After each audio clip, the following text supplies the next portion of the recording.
Hey yo, what's up? It's your girl Heavenly, and I'm back with another video.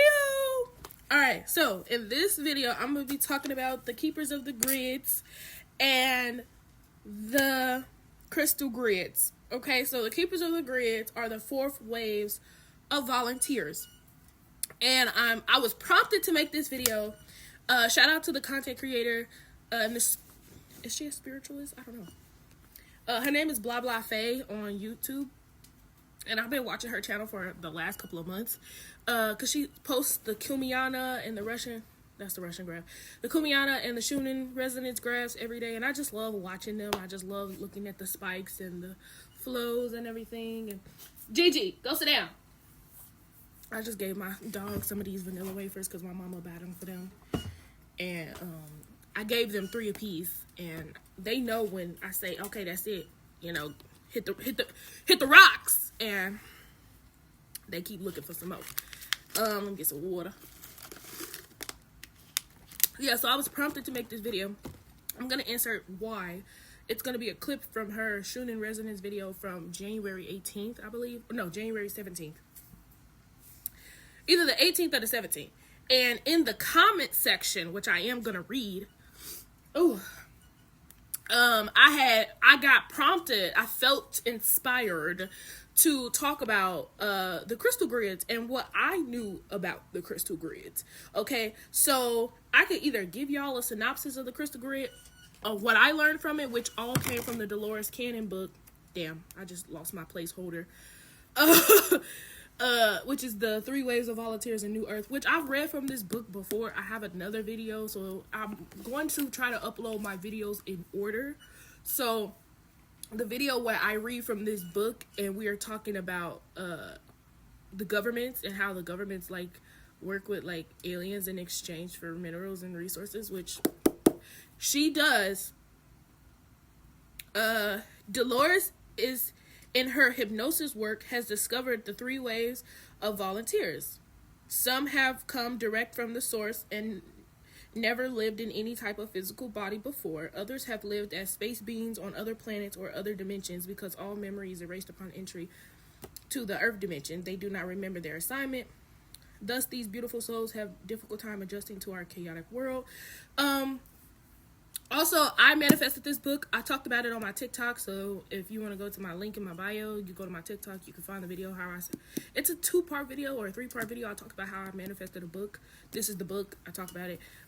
So I believe I'm a 2nd wave volunteer. I don't believe I'm a 1st wave because I didn't have a lot of issues like being born. Actually, I did have my mother did have health complications. I think the babies before me, because my mother had 2 miscarriages before I was born. I'm the firstborn.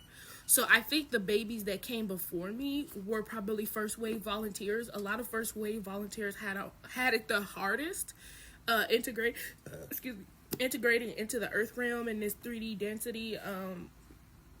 So that's why I think that I was a 2nd wave volunteer. I know I'm not a 3rd wave. I feel like the 3rd waves are the new children that are being born during this Pluto and Aquarius, Pluto Pisces eras. Yeah, and I got this book on July 10th, 2025. And I bought it off of Facebook Marketplace for $5. But anyway, I talk about that on TikTok. So I'm going to now drop the video of Blah Blah Flay and how she talked about she brought it up. And then I'm going to read chapter 31, Keepers of the Grid. Okay, because I've read this chapter already. This is how I know the information. Now, I'm just going to link the video and so you guys can go watch her channel. And if you want to see my comment under her video, I left that. I'm not going to read that because that's going to make this video super, super long. And we got a lot of information to cover. Her chapters, as you can see, this is a 500-page book. This is like chapter 31 in the part 3. I keep dropping all of my freaking makeshift bookmarkers. Anyway, so I'm gonna just play the video and then we'll come back. Okay, so welcome back. Let's get into it. Let's get started. So, chapter 31, the Keepers of the Grid. So, remember, Dolores Cannon is not a channeler. She does hypnosis sessions with her clients. And through these hypnosis sessions, her clients are under deep, sleep, deeper levels of, meditation or sleep to the point where Dolores is able to have them like go back to like parallel lives. Well, not going back. It's not going back. It's parallel lives, okay? Because everything is happening all at once at the same time. So, but some people call them past lives. They're not past, because past it doesn't exist. They're parallel lives, and Dolores Cannon is, that's what she does, right? But Dolores Cannon is the only one who does it on such a deeper level. Even the people who she's trained and taught how to do these same methods didn't go as deep as Dolores, and she talked about that in her book. That's how I know. Okay, moving on. So, this session with Joan has nothing to do with ETs or light beings, but it is so important that I wanted to include it in this book. But where do I put it? It is a departure from the other types of volunteers that I have been describing, because it introduces another group that have come at this time with a very special purpose. I feel others will also identify with this group. Although they are fewer in number, they are probably many other groups of special beings that I have yet to discover. One of Joan's questions dealt with her fascination with crystals. This interest was so great that she has a store that sold crystals. She wanted to know where this overwhelming interest came from. So, a lot of these people who come to Dolores, she never seeks them out. They find her, and they always come with her like with these, I don't want to say broad questions, but it's very like surface level. And the reason I can say that is because the moment like Dolores actually does a hypnosis session with them, you find out that the question that they originally had has nothing to do with what actually they need, like brought them to Dolores. And I have a theory on how these people find Dolores. I want to make a separate video about that, but yeah, I have a theory on how all these people, because Dolores never advertised, she never, you know, said, hey, people come find me, I'm a hypnosis, I do hypnosis and parallel lives and stuff like that. She never did any of that, but these people found her to the point where she has all these books now, you know what I'm saying, of all these hypnosis sessions. So how did these people know to come to this woman? I have a theory. Anyway, moving on. So Joan came into a desert-like scene. So when Dolores does these hypnosis sessions, she usually has them like imagine them on a cloud. So the cloud is usually like where the hypnosis session starts. And from the cloud, a lot of people either move to like different, like throughout space. And the cloud version is usually, I'm saying it's a cloud, but yeah, sometimes it's usually where they start. It's like the start of a game, if you think about it. Like, it always starts the same for everyone, but sometimes people just jump straight to like the parallel life. They jump straight to like you know, these other lives, these other aspects of them. They just get right into it. Dolores usually doesn't, like, sometimes she has to talk them into going somewhere, like being aware of their surroundings and how to move about in these parallel lives or when they're out in time and space. But sometimes people just get right into it, and this lady, she got right into it. Okay, so Joan came into a desert-like scene, sand, no vegetation. She could see a very large pyramid and also saw many people dressed in very simple tunics, going about their business, carts and oxen, etc. Hold on, it's my mama. Okay, I gotta go feed my dogs really quick because my mother didn't. So I'm gonna just read real quick and then I'm gonna take a break and then I'm gonna come back. Okay, yeah. She then noticed a bearded man that stood out because he was dressed differently. A green caftan with his black hair covered by a white scarf. When she looked at herself, she saw that she was also dressed in a different fashion. Red, soft, flowing, silken robes. She was a young woman in her late 20s with long black hair and brown skin. So that tells you right there that the people who was around where the pyramids were brown skinned. So all these movies they got and all these people around these pyramids is white as snow. Historically inaccurate. Anyway, we already knew that, but I'm just giving some more evidence. She also saw that she was wearing much gold jewelry, rings, bangles, necklaces, and adornments. She liked the feel of the gold. As the man walked towards her, she unexpectedly became emotional and started crying. Part of it was from seeing him again. I've missed this place a lot. Now, her stories are told and conversational because this is first-hand accounts, okay? Because these people are under hypnosis, so they're explaining to her what they see and what they are experiencing, and Dolores is asking them questions, okay? So I'm going to shift back and forth as I'm reading the conversation, all right? So just bear with me. I'm going to try to go slow because I talk too fast and I read fast. So, Dolores, do you think you live there somewhere? Joan, yes, I want to say the place. It's off further to the left and it has steps rising. Wide steps to an entrance with columns. I think that I was born there. Everything is made of stone and it's very smooth and cool and comfortable to me. Spaciousness. There seems to be women who take care of my needs and take care of the children. I asked if there was anything that she did with the majority of her time and she became emotional again. I have a sense of being in the healing temples. Dolores, why does it make you cry? Joan, oh, because I'm sorry for all that's been lost. Dolores, do you think it's been lost, but now you're seeing it and it's all there? Where is the healing temple? Is it at the palace? Joan, yes, there are different pyramids of different colors. They are very near the palace. These are light pyramids and I spent my time there. Dolores, and they are different colors? Joan, yes, different light frequencies. Dolores, how do they color the pyramid? I'm curious about what you mean by colors. Joan, you can generate frequencies by using the crystals to generate different light frequencies, and that's what we do. Dolores, it makes the pyramids a different color? Joan, yes, depending on what's needed. Okay.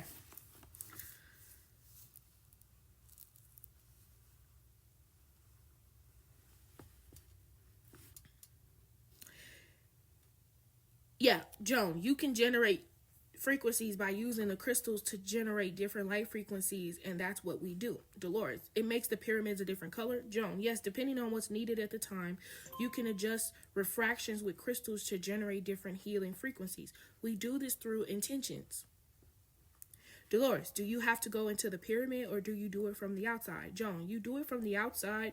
It's hard to explain because it's both. In a way, you're inside the pyramid, but you're outside of the color pyramids that are being created to the frequencies. Dolores, I'm trying to understand these color pyramids are separate from the large pyramid. Joan, the color pyramids are etheric. They are etheric energies that are generated through the manipulation of the crystals. I am in the lower right corner of the pyramid on a flat platform of a spacious room. I feel like I'm at controls, almost like how you would imagine an airplane controls or a ship controls or electronic controls, something physical. Mechanical? Joan, a little bit, but it's different than that. It's not mechanical in that sense. It's more about placing your hands on it and generating intentions from that kind of level and communicating with the crystals to generate the etheric frequencies that manifest the etheric pyramid. Where are the crystals? Some of the crystals are also etheric, but the floor of this space is a crystal. The whole room is a crystal on a crystal. The controls are in this lower right-hand corner, and it's a huge floor that is a crystal. And on that big smooth floor is where you generate the etheric crystal pyramids. The entire room is crystal. It's like a sacred space. Yes, did someone teach you how to do this? Dolores asks. Joan said, I was born to do it. I just always knew it. I didn't have to be taught. Dolores, once you generate the etheric colored pyramids and set your intentions, what do you do with that? Joan, you can heal or create or grow anything. You could use it to heal anything, a planet or thought forms or... Dolores, this is where the intention comes in. Joan, yes, you can use it to create whatever you want. We can grow food and enhance the crops. Dolores, how do you use it to direct these things?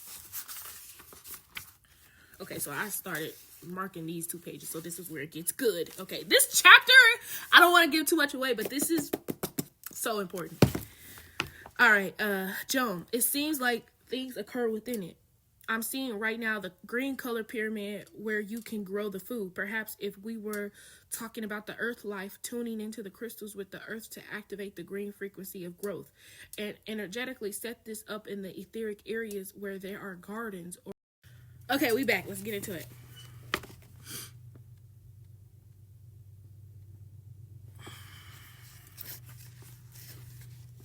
Perhaps if we were talking about earth life, this is Joan talking. Tuning into the crystals with the earth to activate the green frequency of growth and energetically set this up in the etheric areas where there are gardens or any plant structures. Dolores, what color are the other etheric pyramids? Joan, I'm seeing too that you could probably heal the oceans with the blue rays. And when we first approached, I was very aware of the yellow pyramid and the blue pyramid, but then when we talked about the plants, the green one became evident. Dolores, what would you use the yellow pyramid for? For making gold. She began crying.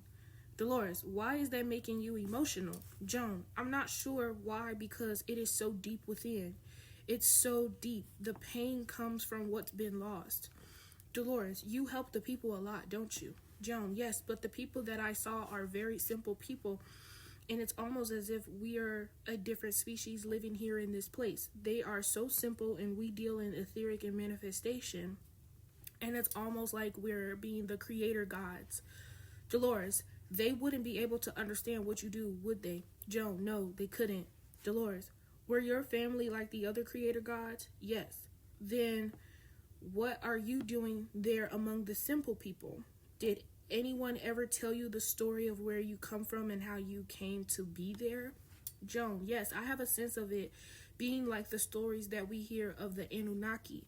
Having come from another place to be here to work with the earth energies and create Dolores and to help the people. Joan, you know I want to say yes, but it doesn't really feel so much that it's about those simple people. It feels more like we're helping the creator gods. Dolores, what is the work of the creator gods? Joan, working with the DNA of the planet. That's what it's about. Dolores, the entire planet? Yes, Joan said. In my other cases, this is Dolores, we have heard of working with the DNA of the human body because it is being changed at this present time. I had never thought of the DNA of a planet. Joan, it doesn't feel like we are from here. I've always been there. I must have been born there, but my father didn't come from there. I wonder about my mother. I don't know what she is. She's like I am.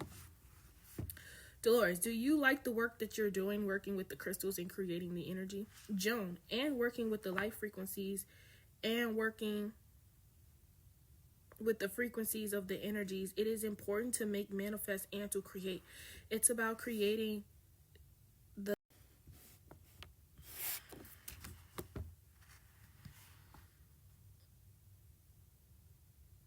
and creating the grid work. It's the planetary grids, the mind and the heart, the purity of the heart, the integrity of the mind. This is Dolores.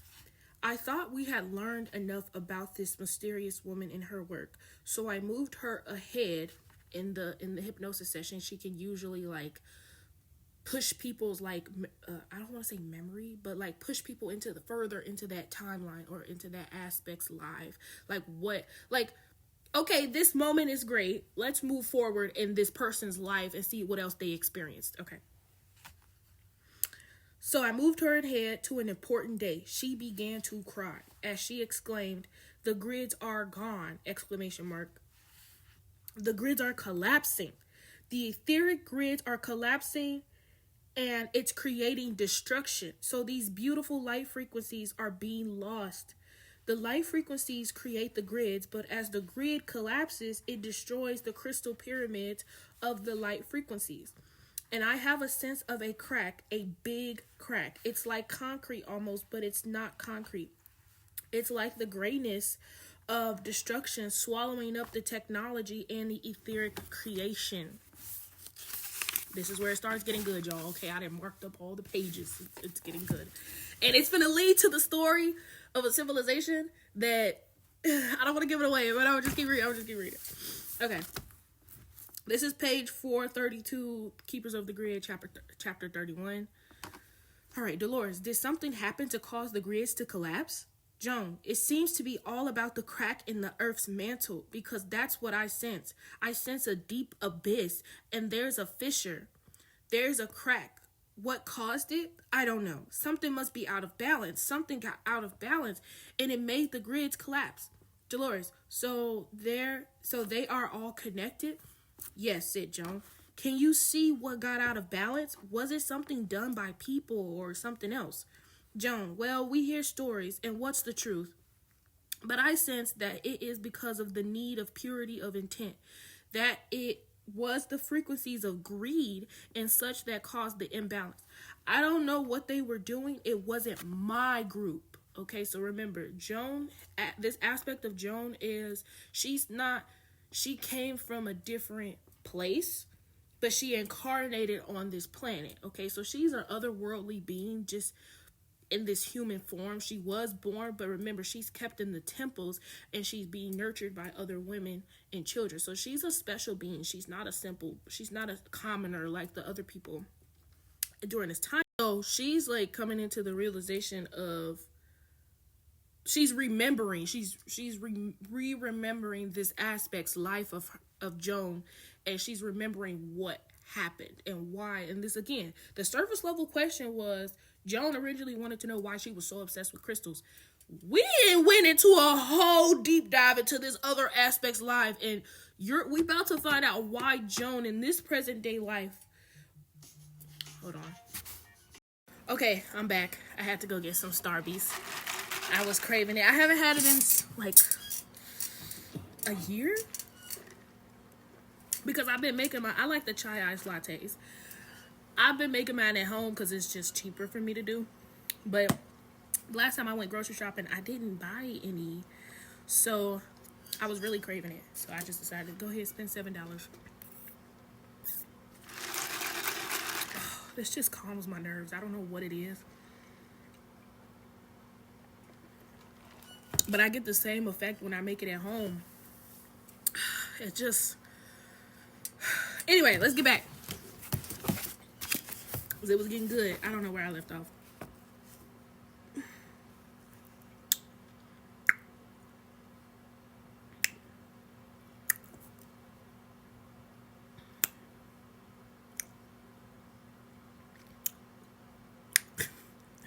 All right.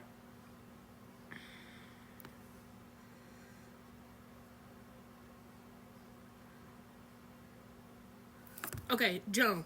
Well, we hear stories, and what's the truth?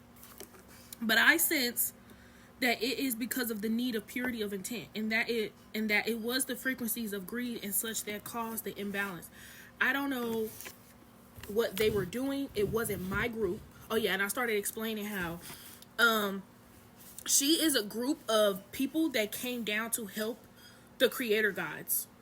Right? So they're not actually here to help the people. They're here to like teach in a adjacent way. So they were helping them grow crops. They were helping them, create gold. And the gold was, as we know, the Anunnaki came here to harvest gold. So they were more like managers. The Anunnaki was like the CEOs. These were like the supervisors and the managers, right? But it was multiple groups. Well, no, it wasn't multiple groups. It was the same group of beings, but they all had different jobs. Her group was the ones who worked with the etheric pyramids and the light frequencies. Okay. Dolores, because you had pure intentions, yes, said Joan. So it wasn't caused at the place that you are. Joan, no, but it destroyed it all. Dolores, no wonder you are upset. Is there anything your group can do about it, because you have power with your mind? Joan, we can't stop it. We are just salvaging off what technology we can, and we'll get the crystals and retrieve them later. Dolores, how do you do that? Joan, it's in the timelines. Okay, you just record the memories into the timelines in the crystals. This is the technology. Dolores, okay. So, Joan, it's in the timelines. You just record memories into the timelines in the crystals. This is the technology. Dolores, you place memories into the crystals? Joan, the memories and the frequencies.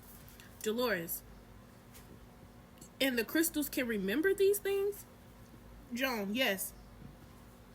The crystals know everything, but we can then access the information that we place into the crystals.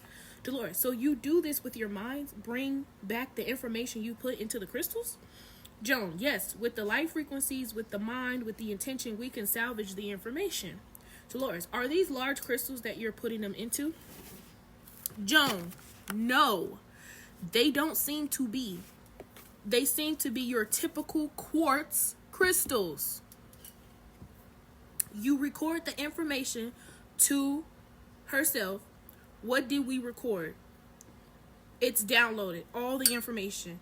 The use of computer tech thought that all that knowledge, all that was transferred to the grids by, it must have been our minds before the collapse. All the frequencies, all the geometry, all the patterns of creation were placed into them, like placing them into the DNA of a crystal. Dolores, it sounds complicated, but then this can be accessed further in time. Joan, yes, the timelines are in the crystals.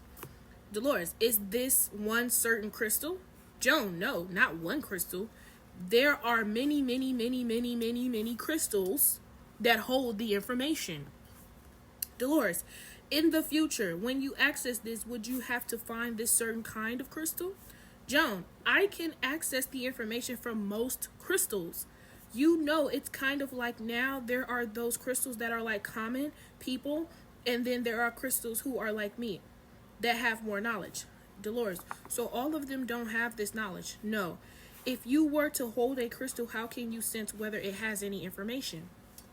Joan, I can just tell if there's information there. It's in the feeling. It's all in the frequency that they hold. It's in the timelines. In this life and in the future lives, I need to access the information to restore the grids. She was becoming emotional again. Dolores, wouldn't that be complicated to be able to restore the grids? Joan, not complicated. It's more about merging your DNA with the DNA of the crystal.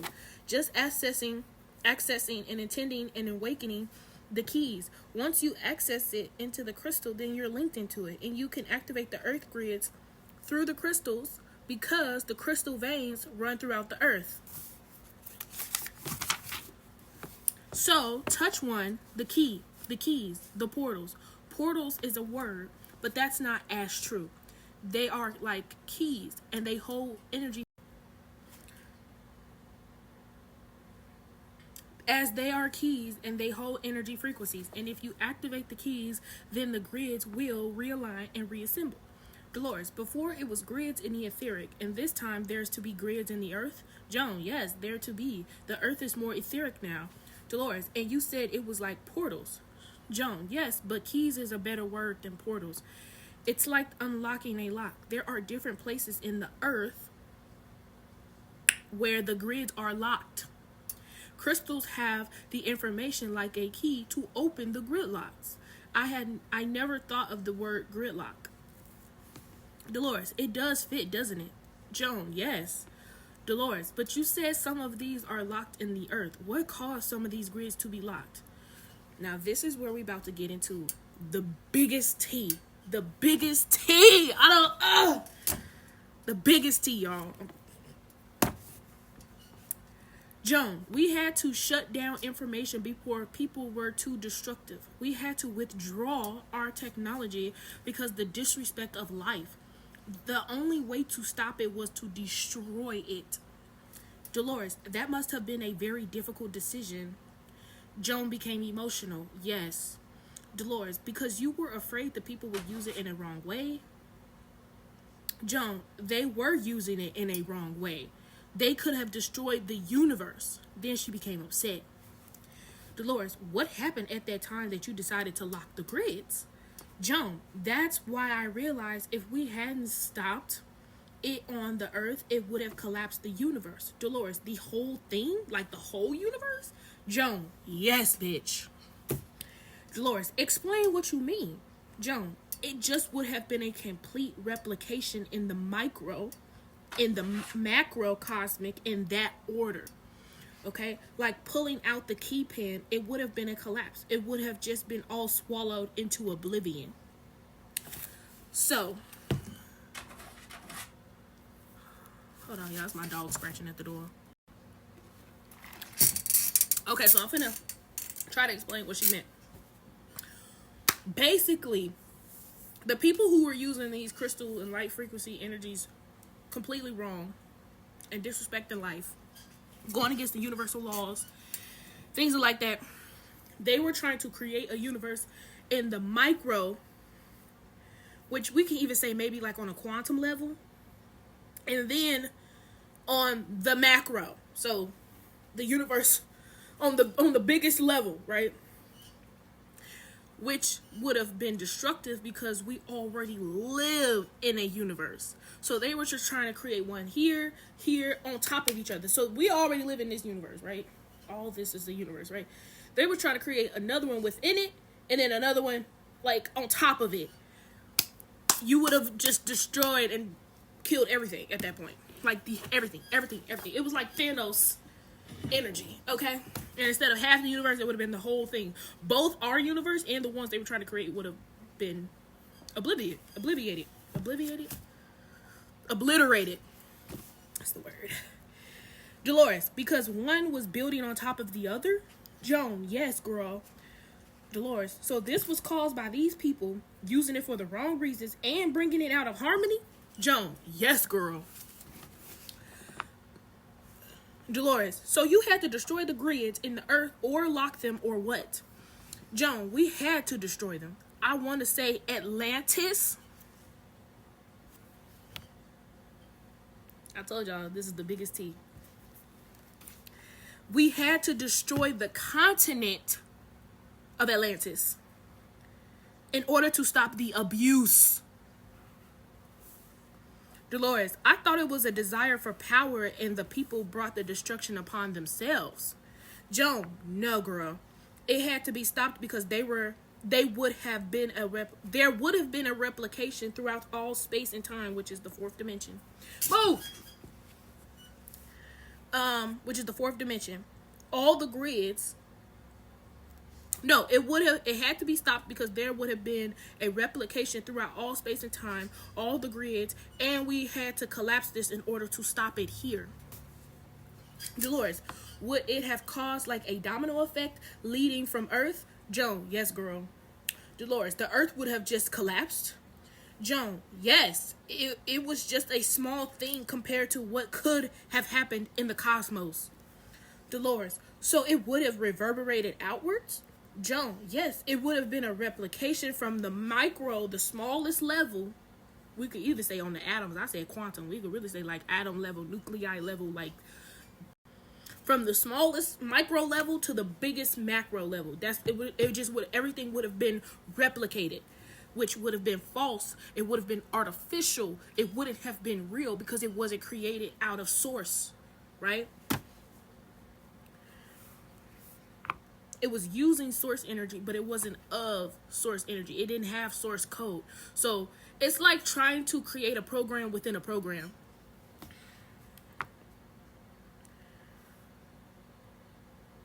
Joan, yes, it would have been a replication from the micro to the macro and from the macro to the micro. Both directions. It would have destroyed everything. Dolores, that was when it was decided to destroy the continent Atlantis instead. Joan, yes, girl. And Dolores, and stop it right there. Joan, yes, to collapse the grid. That's what we did. She began to cry loudly and emotionally. Now, all these emotional, like, feelings she's having, this is, like, during the session. So this is her physically, like, crying. Not, yeah, it's her aspect, feeling through. So she's probably, like, physically crying. Dolores, but you had to do it. Joan, yeah, we did. It would have been much worse. Yes, it would have. Dolores, yet it was not all lost because you said you preserved the knowledge in the crystals. Joan, yes. Dolores, in that lifetime, were you destroyed whenever the continent was destroyed? What happened to you? Joan, no, we just went off planet. With our intentions, we just left. So they decided to, you know what, we done here. Peace. And left. Probably left their physical bodies. Dolores, you didn't need a vehicle or anything? Joan, no, I don't sense a vehicle. We were just a consciousness. Dolores, where did you go when you left the planet? Joan, back to the all. There was no other option. They went back into the ethers. Dolores, well, from that position, you can see everything about that life. Where did you come from when you went to Atlantis? You had gained this great knowledge. Joan, we came from another dimension of time and space. We chose Earth as a perfect place to go. Dolores, what was your intention on coming to Earth originally? Joan, to create healing, to evolve consciousness, and to expand light and love, expansion of consciousness. Dolores, you said the people that were there were pretty common people. Joan, yes, they were. Dolores, were you expanding consciousness? Joan, yes, expanding the consciousness of the all. Dolores, and it was working until somehow this other interference changed things? Yes. Did you ever find out where the other interference came from? Joan, there were deceptions within the group. So the group that she came to Earth from, that different dimension, it was deceptions within her group.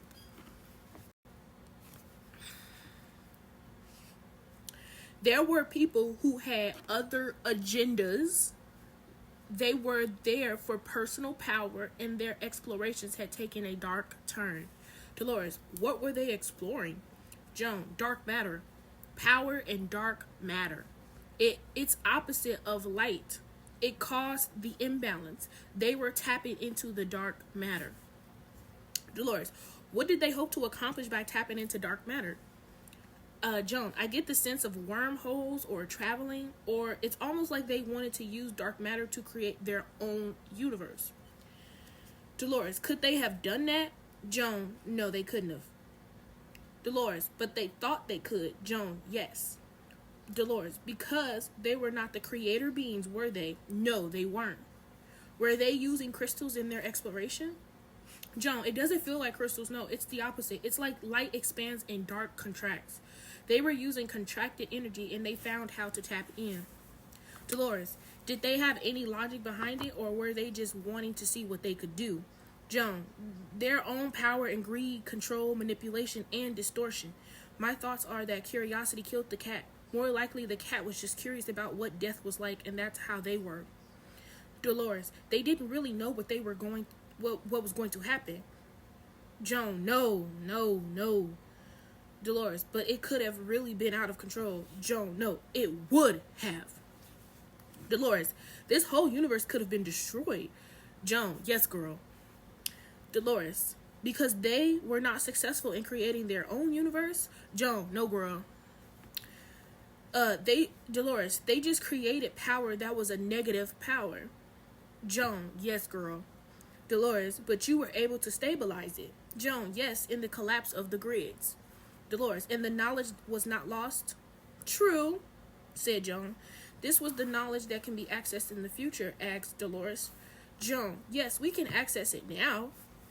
Dolores, that's what I'm thinking. This future time from where we're speaking from, over the years, I have received much information about the destruction of Atlantis, but I have never heard this story before.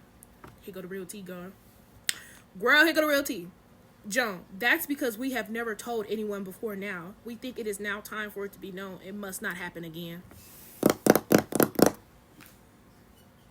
The gag of a millennia. Now, this is Dolores' own words, okay? And it's like 2 pages worth, all right? Dolores, was it merely a coincidence that this information came through in 2010 at the same time that a controversy was raging about the Collider experiment? This is the real tea, y'all. This is why I wanted to read this chapter, because it's so much more than just the crystal grids. Okay, so moving on. We talked about the Collider experiment. The similarity of the information is disturbing. The Large Hadron Collider, LHC, is located underground just outside Geneva, Switzerland, and is described as one of the most profound scientific projects ever conceived. Also a $1 billion project. Excuse me. And is located underground, and is described as one of the most profound scientific projects ever conceived.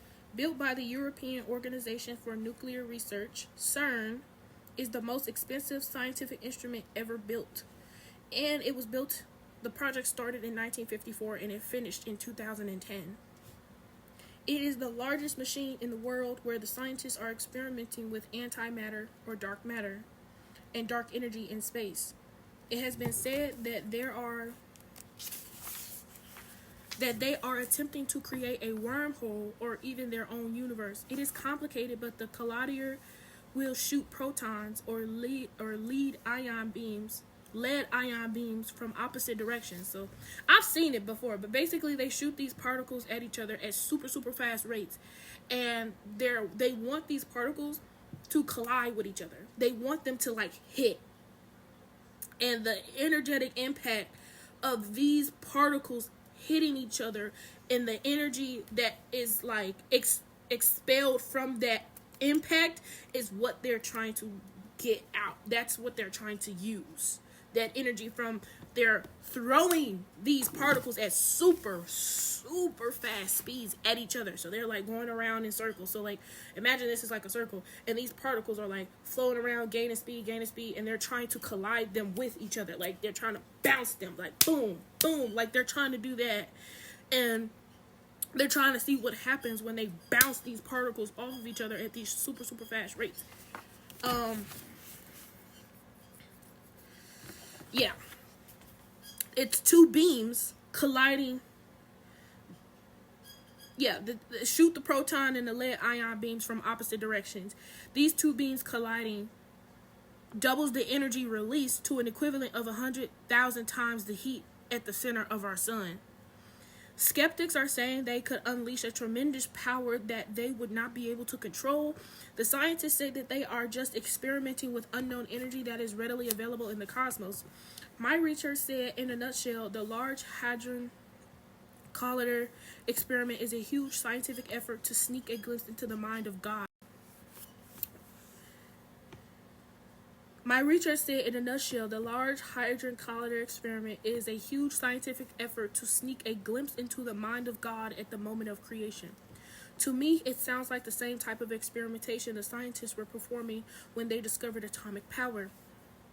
They also, at the time, had no idea what they were playing with. Also, reminiscence of the HAARP experiments, or the HAARP experiments being conducted in Alaska, which is interesting because they gave us atomic power to advance our civilization, and what did they do? Make a bomb. What did they do with it? Drop it. What did they do? Destroy Earth's grids, and it reverberated out into the universe. The HAARP experiments being conducted in Alaska to control the weather by shooting beams into the atmosphere. More information about these experiments are found in my other books. Many times when I have been given information about the downfall of Atlantis, they have said, you must know this because your civilization is going down the same dangerous path. I find it too similar to be a coincidence, and I think our scientists are walking a tightrope over a fire pit. They may unleash the same damaging power that collapsed the grids and almost destroyed the entire universe.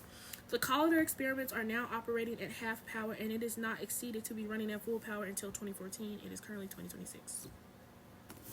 Now, I just wanted to pause right there because I wanted to get on the CERN's website, because they do have a website. And look at this, like, look at their logo. Isn't that interesting? Isn't that interesting?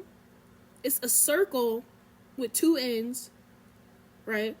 Inside another circle, but that second circle doesn't have an end. Like, this circle here goes around, comes out this way. But this circle on top, or from behind, goes around, comes around, goes outwards. But then it has this circle coming out, that coming out. So why does this one only have one? And this one has 1, 2, 3, 4. 4 plus 1 is 5. Interesting logo. It could be particles. It could be two particles, you know, that smashed into each other. Right? But this is their about page. And it says, like, this is our mission, right? It says, what is CERN's mission? At CERN, our work helps to uncover what the universe is made of and how it works. We do this by providing a unique range of particle accelerator facilities to researchers to advance the boundaries of human knowledge. The laboratory, established in 1954, which I do believe was after the atomic bomb was dropped, established in 1954, has become one prime example of international collaboration. Peep all the countries that are involved in this too. I'm going to talk about that too.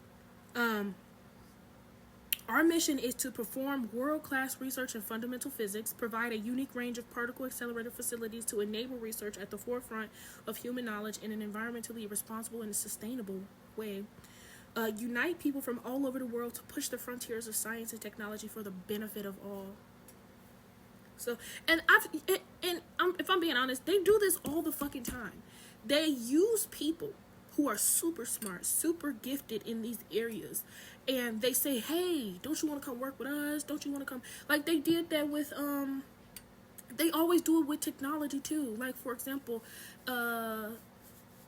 all the people that helped build the systems of today, like the web world and AI and all the applications that we use today, they, especially with the technology boom, like the computer science boom of like the 2010s, like, remember when that was such a thing?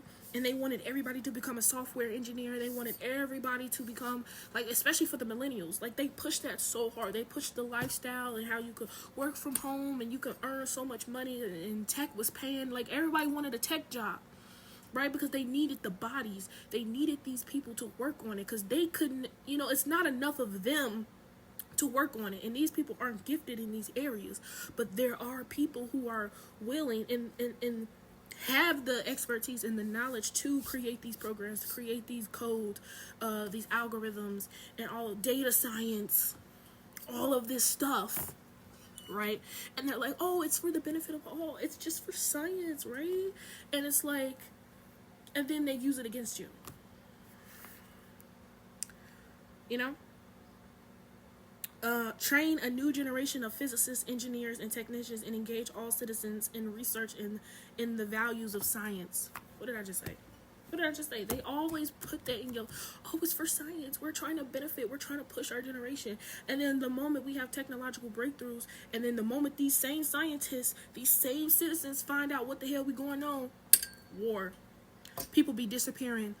People be going places you don't even know where they at. People be gone, just disappeared. Never heard from again. You know, people over there probably finding out shit they not supposed to be finding out, and we never hear from them again. Now, the reason why I bring that up, right? Now, here's the countries that are supporting CERN. It's 25 member states, okay? Member states have special duties and privileges that make a contribution to the capital and operating cost of CERN's programs, represented in the council responsible for all important decisions about the organization and its activities.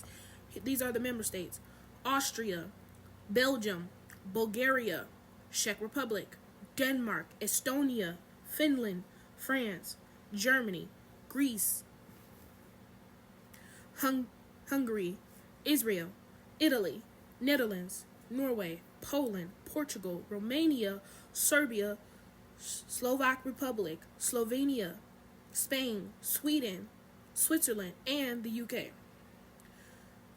Associated member states are Brazil, Croatia, Cyprus, India, Ireland, Latvia, Lithuania, Pakistan, Turkey, and Ukraine. Who has observer status? Japan and the United States hold observer status with respect to LHC, while the United States of America also holds observation status with respect to LHC. The international organizations, European Union and UNESCO, currently have observer status at CERN. The observer status is suspended in accordance with the CERN Council. Over 600 institutes and universities around the world use CERN's facilities. Yeah, because they need the bodies. They need the people in college, right? They need these people studying they push people into college to go to these fields so they can find the brilliant people who are going to advance CERN, right? Because, anyway.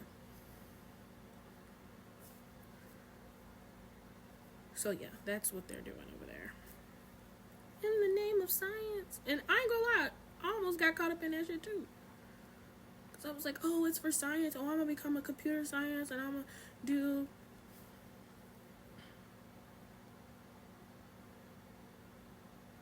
contribute to society, fast facts and FAQs. Will CERN generate a black hole? The LHC will not generate black holes in the cosmological sense. However, some theories suggest that the formation of tiny quantum black holes, the micro and the macro, what did she say? Suggest that the tiny quantum black holes may be possible. The observation of such an event would be thrilling in terms of our understanding of the universe and would be perfectly safe.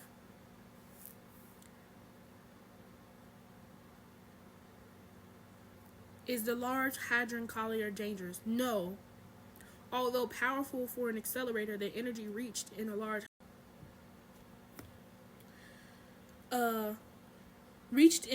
Hadron Collider, LHC, is modest by nature's standards. Cosmic rays, particles produced by events in our outer space, collide with particles in the Earth's atmosphere at much greater energies than those of the LHC.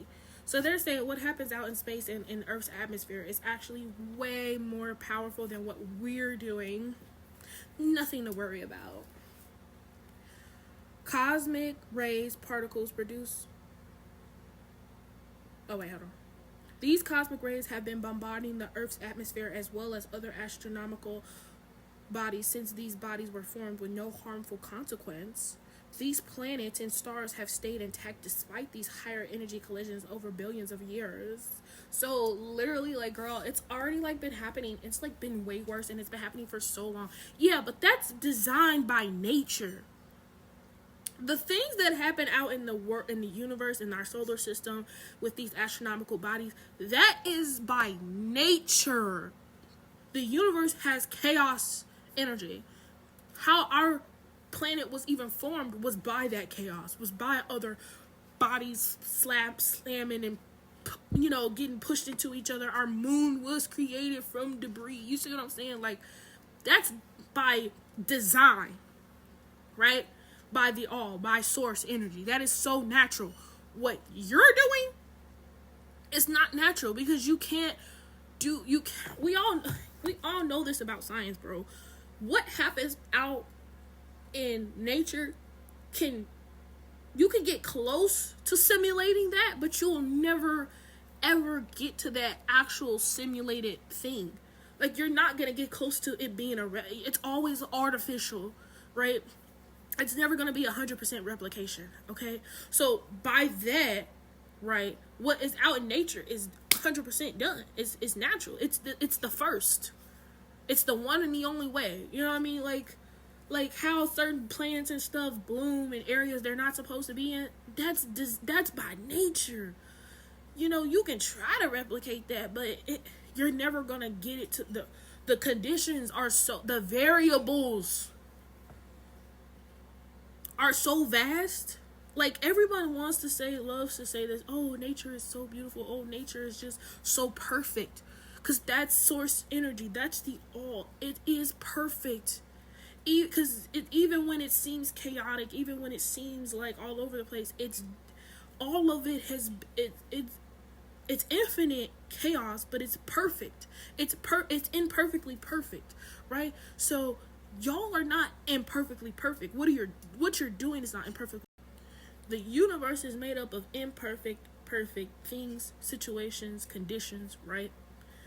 But when you try to replicate that, you're not doing imperfect, perfect. You're doing random, trying to reach perfect.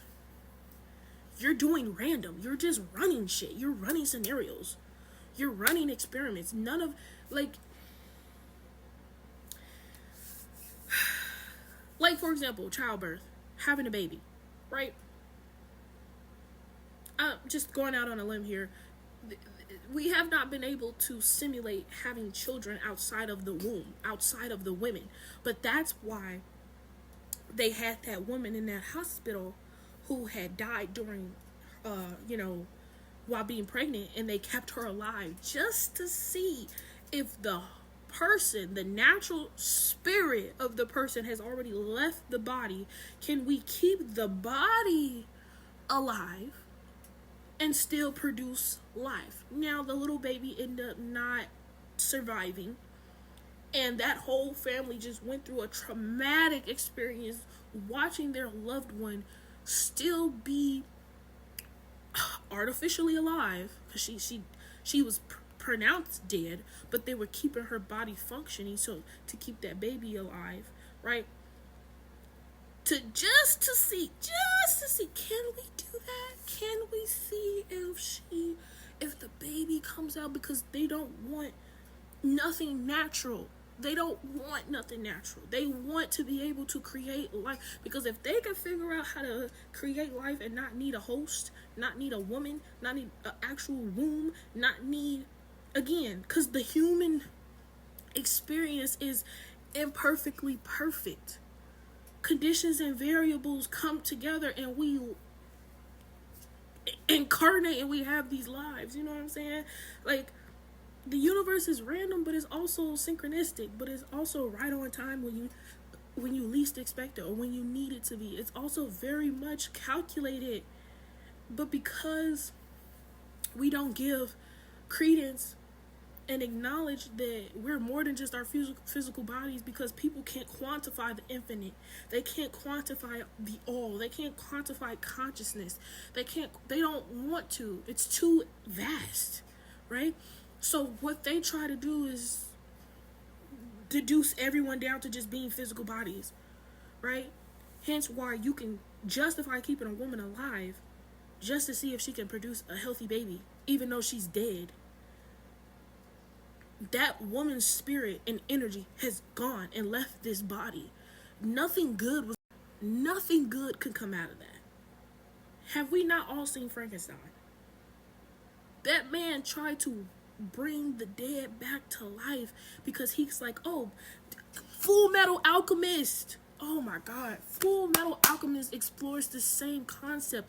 These boys tried to bring back their mother, and he's like, and he gathered all the elements that create a human body, that creates a human, and tried to bring his mother back with alchemy, and it brought back some type of something.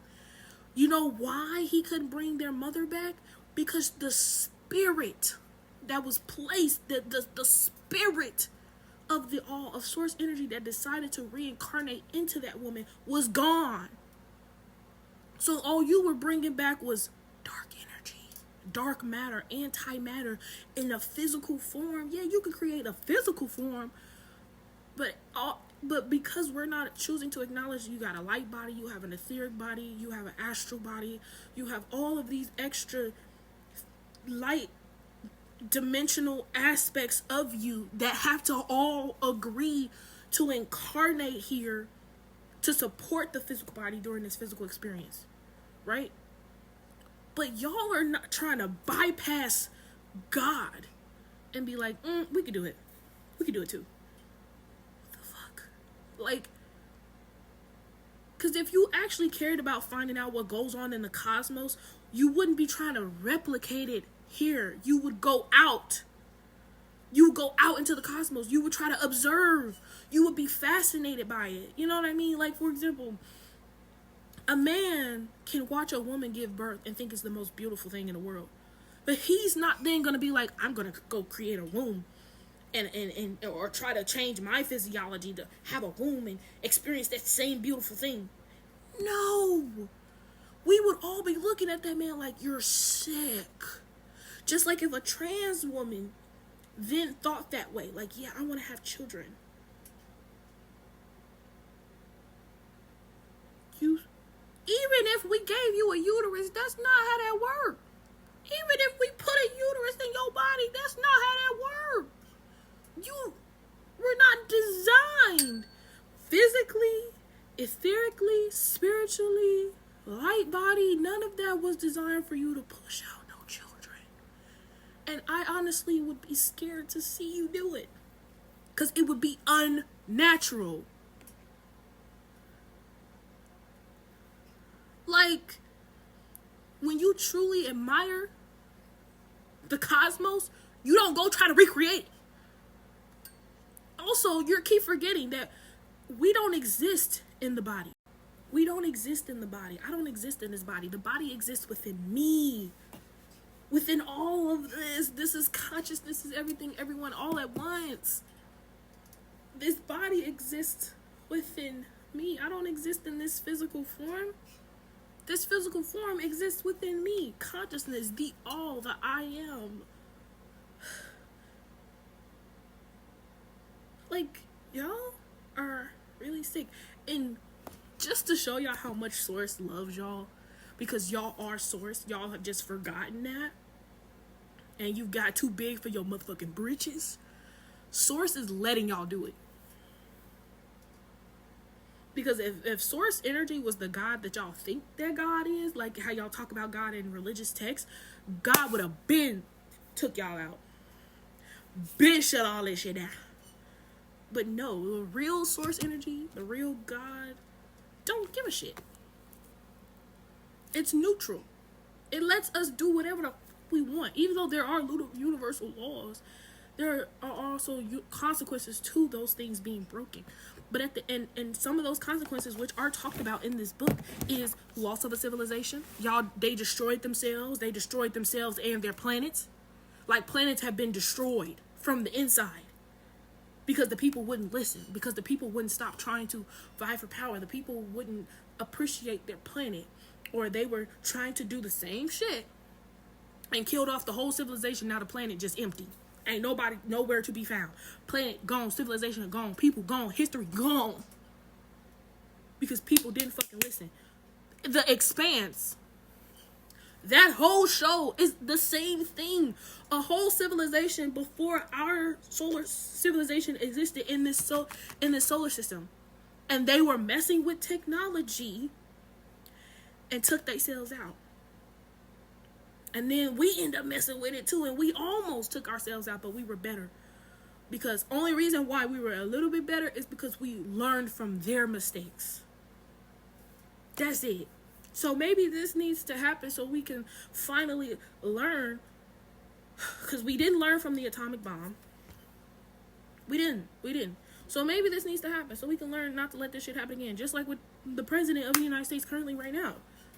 Maybe y'all needed to elect a motherfucker like him so y'all can learn to not let this shit happen again. Because y'all just keep repeating these cycles. And this is why we had to have the 3 waves of volunteers and the 4th wave of the grid workers. Because these people were asked to come in here. Matter of fact, in 1945, right before, almost 9 years before they built this CERN machine, 1954 is when they built the CERN machine. In 1945, when the atomic bombs were dropped in World War II, our protectors and watchers in outer space saw that Earth was on a collision course with disaster.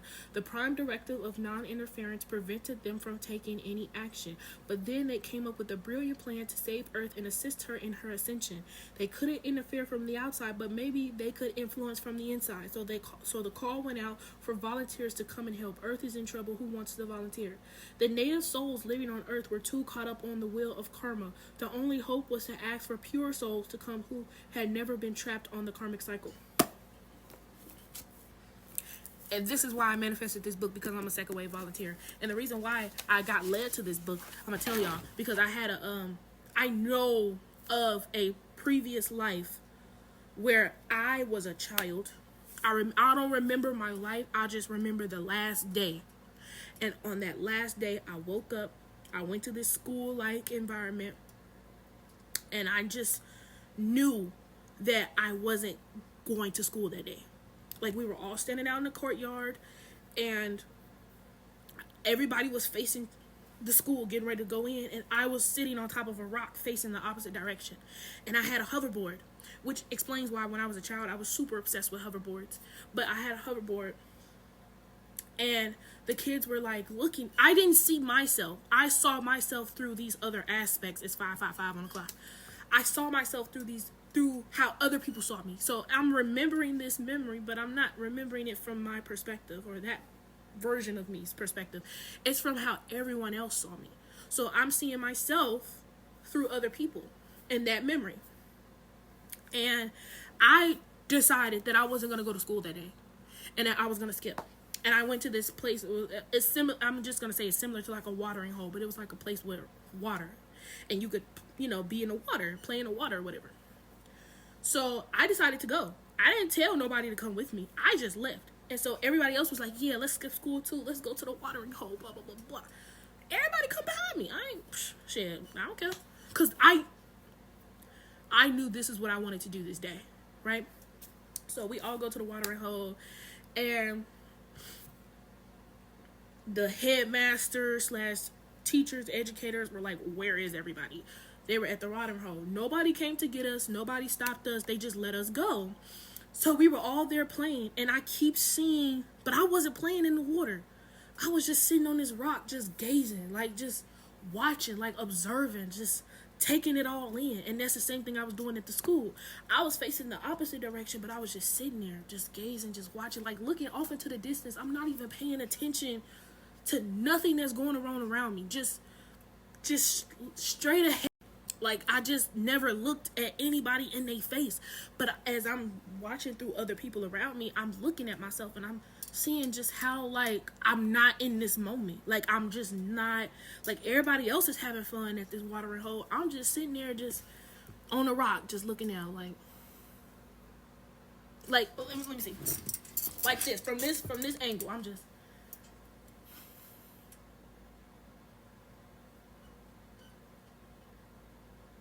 Like, just looking. I'm not saying nothing. I'm not really talking. I'm not having no conversation.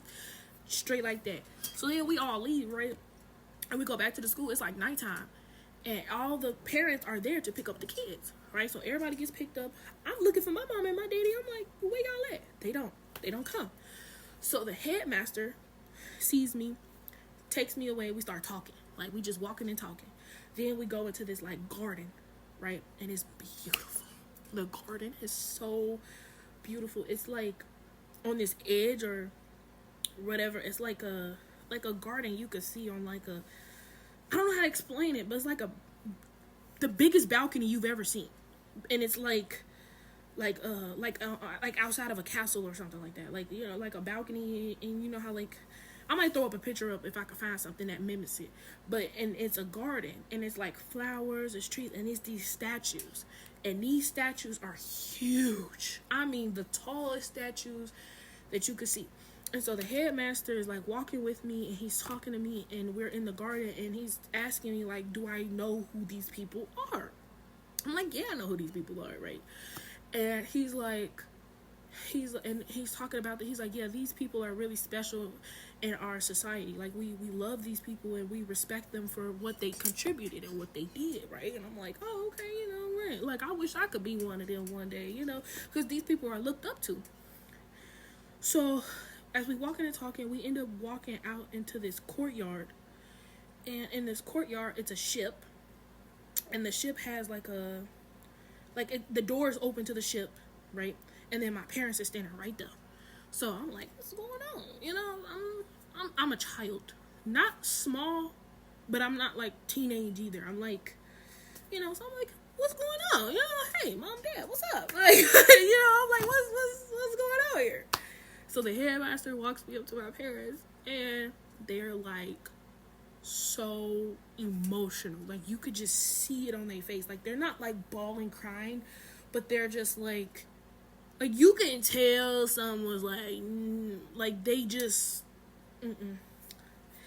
And basically they started saying, like, hey, you have to, I'm sorry, y'all, I'm getting emotional. They're like, hey, you have to go away for a while, and, you know, this ship is gonna take. And I'm like, go away where? Like, where am I going? And they're like, you're going away to go help people. And I'm sorry, every time I think about this, I just get so emotional. Because it wasn't a long conversation. It was very quick. It was very, you know, like, straight to the point, you know, and they were trying to hold back tears the whole time, and they, like, were trying to explain it to me, but I didn't understand. Like, it's just me and my hoverboard. Like, And they're like trying to explain it to me, and I'm just like, I don't get it. Like, why do I gotta go? You know, like, where am I even going? What am I supposed to be doing? You know, but I'm thinking this, but I don't have enough time to like ask all these questions. And the headmaster is like standing behind me, you know, trying to support my parents and trying to like get them to say their goodbyes because I gotta get on this shit. And you know, they like, but you gonna come right back. We're gonna be right here when you come back. And I'm like, okay, you know. So I get on the ship and I leave. And I don't remember nothing else after that.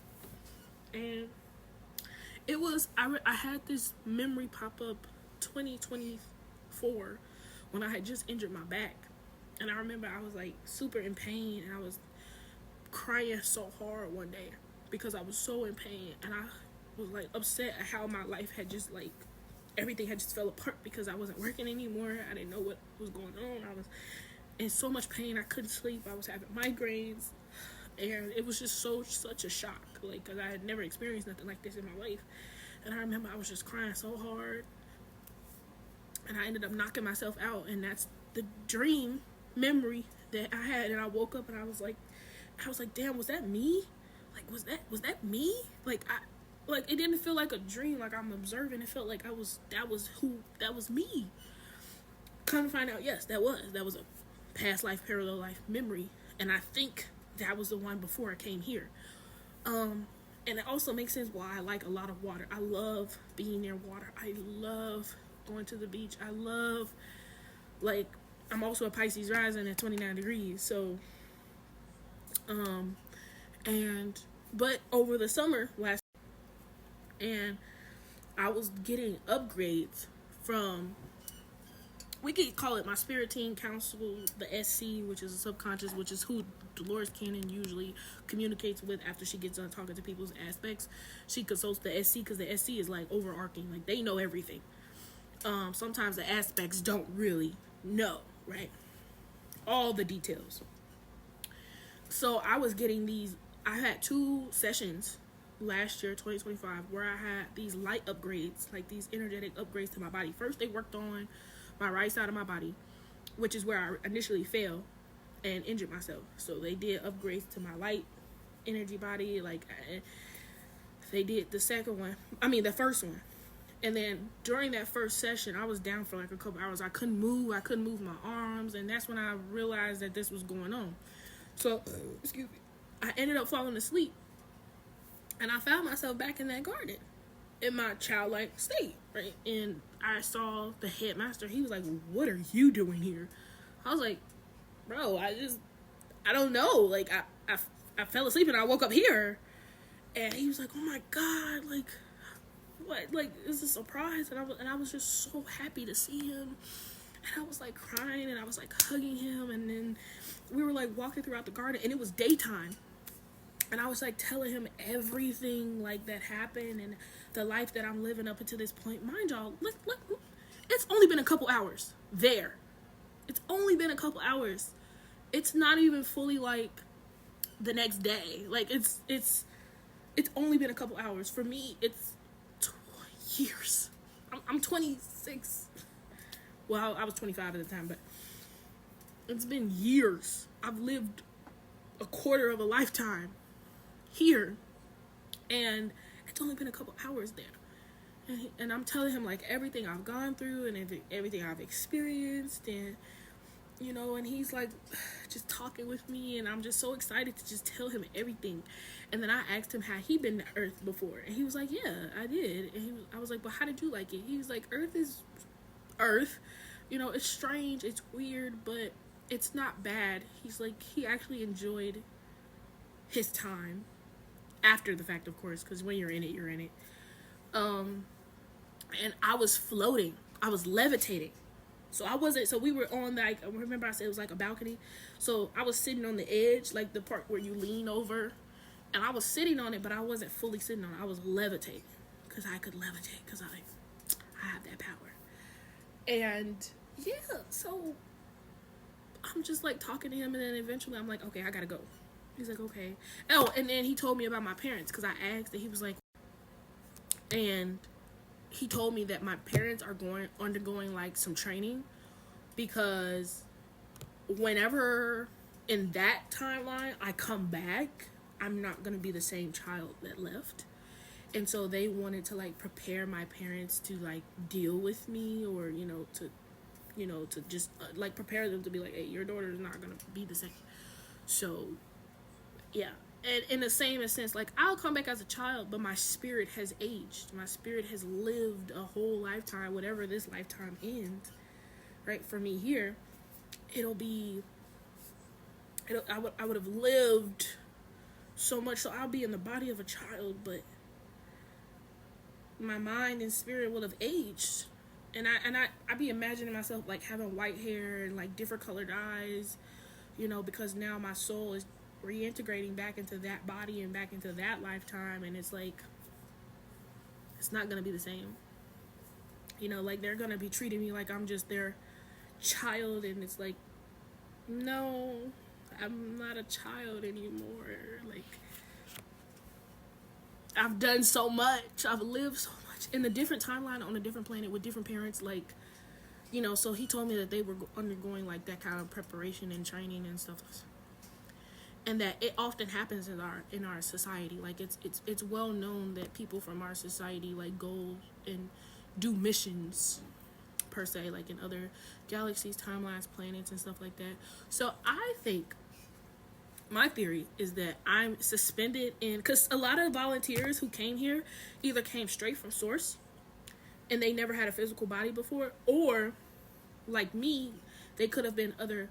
A lot of extraterrestrials live on spaceships, and the spaceships are like huge, and they hold like whole civilizations, or other planets like me. And some people are held in stasis modes, so like they're in these spaceships and they're in like a cryo sleep, or they're in like a stasis mode where my body won't age, but my consciousness is able to travel, and it's how I came to Earth. So then when this lifetime is finished, or whenever I decide it's finished, right, my spirit decides it's finished, I'll go back to that spaceship, reintegrate back into my body, and then I'll go back home. Because also, that's why a lot of the 3 waves of volunteers only have like this sheath of this karmic shield. So we're not supposed to be incarnating any more karma, or not like any karma here, like, because we're only volunteers. We're not humans. We're not meant to stay here or be tethered to Earth realm in this timeline. So we have like, which is explained in this book, we have like this sheath over us that keeps us from incarnating karma. And it makes sense, because I feel like a lot of like the things I have to deal with, or I don't want to say deal with, things I like work on with myself, comes from my childhood. Excuse me. A lot of it's like recent. It's not like long term. Like, now, is there generational karma? I think so. But, and like, for example, the 3 waves of volunteers, a lot of us choose not to have children. Why? Because children would keep you tethered to this realm, and you would not want to leave your children behind. So I always knew when I was a child, like, I played with baby dolls, but I always knew I didn't want to have children. Like, I just played with baby dolls because that was what was expected of children. But I as I got older, I started realizing I didn't want to have children. Like, the desire was never really there. I just thought that's what I should have been doing because that's what was expected. But I never actually had my own desire to, like, yeah, I want to have children. I just thought it was the thing to do, like, as a woman. But now I'm 26, and I'm like, I do not have no desire to have children at all. Maybe that's why I got a dog.